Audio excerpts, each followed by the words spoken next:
We're approaching the end of July. Definitely Shu and Zuola are going to arrive in the global server, but before that, there are triple major live streams for you to catch. There is the English, Chinese, and Japanese, technically Korean as well, but not many of you watch that. So, 3 major live streams, that's what we'll talk about in today's video. Which event got me the most stress? It's probably gonna be Stultifera Nevis, that's the best one I can remember. There were other events that were harder than that, like for example, Lone Trail was pretty damn bad, but I don't remember being more worked up by it compared to Stultifera Nevis. If it wasn't a limited time event that I would bring up, I would have said SSS in emergency mode, because the recent ones were really horrible. I was more fed up by them than any of the events. That's my answer. Would I rather be crushed by Kelsid's disappointed stare or Hodorous biceps? Definitely Hodorous biceps, because I'm not someone who likes looking at disappointed or angry faces, so I would rather be crushed by limbs than to see someone being sad. Most liked comment of this week will be the question I answer next week. By the way, I have to say thank you to all the comments from last week answering me as to whether your family plays Arknights or not. I did read all the comments, so you'll be happy to know that I've seen your nieces, your cousins, your dad playing Arknights. And I hope you'll be able to find more people, whether your family or friends, to play Arknights as well. Then, there is also a lot of angry comments with regards to the people missing out on the Ray banners, accidentally clicking on the celebration one instead. I know some people don't feel sympathetic towards it, but I don't think you have to be angry or so rude towards people who make such mistakes, because the mistakes are genuine, and sometimes you've played Arknights for 4 or 5 years to the point that you've gotten used to the idea of the newest banner being the first one. So you just rush in, you don't really bother to look because you just tunnel vision onto the click button. And of course, that's when you commit the mistake. So please be nicer towards your other players playing the same game as well. Okay, now on to the main news, the 3 live streams. Chinese and English will happen on the exact same day, and they're gonna be back-to-back live streams. For the Chinese live stream, it's gonna happen within the evening time for people in Asia, and if not, it's gonna be in the morning for those of you in America, in the afternoon for those of you in Europe. I've placed this screen over here, beautiful for you to look at so that you know what time it is in your country. Once the CN live stream is done, in just about an hour or 2 after that, it's going to be the global live stream. And they will of course feature different content. So for CN, they're celebrating it as a summer event, and this is going to be the global anniversary event for us next year. So there are some teasers happening towards it. Typically in a summer event, they don't drop too much mega announcements, so it's only going to be like some hype news, trailers, new units, that kind of thing.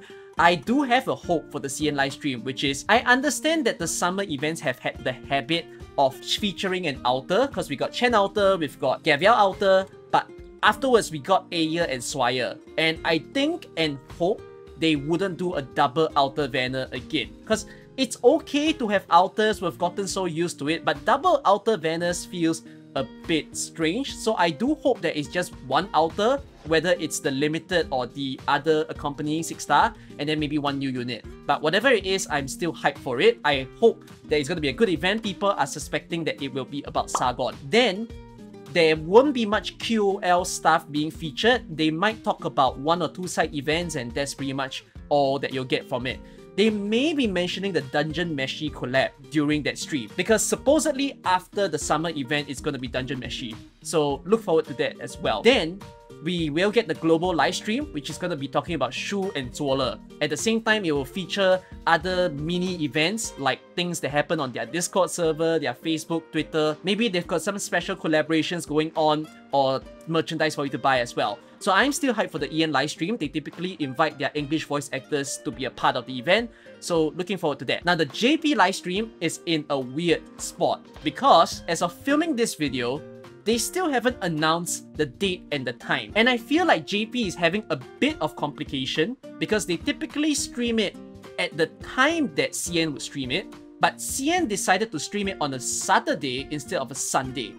And typically, their streams fall on a Sunday, so that the JP one can do it on the Saturday instead. So I have a feeling JP is trying to schedule it on a Friday so that they don't fight with the CN live stream, but they haven't announced it yet, which makes me think there might be some scheduling conflict with maybe the host that they're gonna have in the event. But there's a chance that once this video is done, they will already announce it, so ignore what I said if they did, but if not, yeah, a bit strange. They should have posted about it even a few days before this video is done.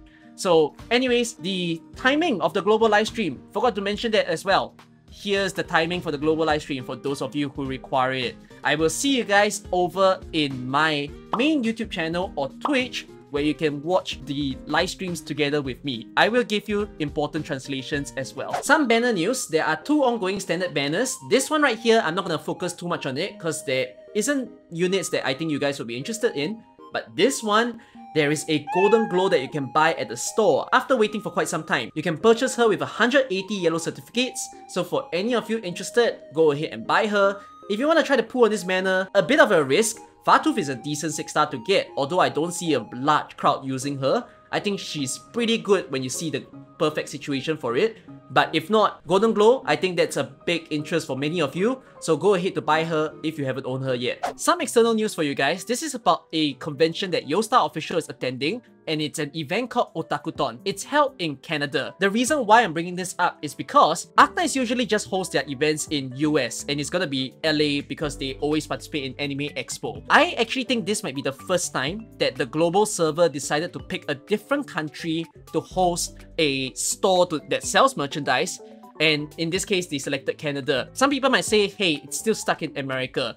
I will say though, I do think that this year, at least towards the end or the frontal of next year, might be the year that YoStar starts making a bit of change, and I suspect we're gonna start seeing our first few events possibly in Asia or Europe. Yes, we've had an Arknights Cafe at the front of the year, but I'm meaning it as them participating in a convention.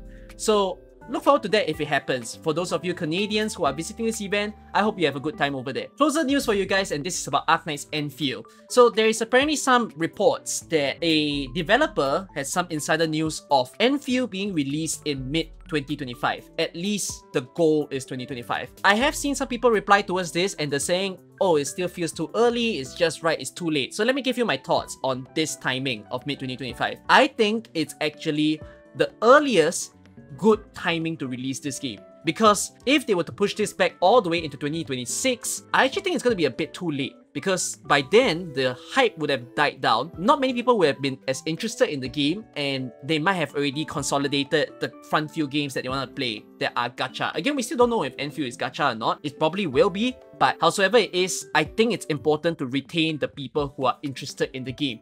So releasing in 2025 is good. I think that is also enough time to ensure that the game upon release will run well, will have a good experience for people. The latest I think that would be good would be the end of 2025. Anything earlier than mid-2025, I would say not good.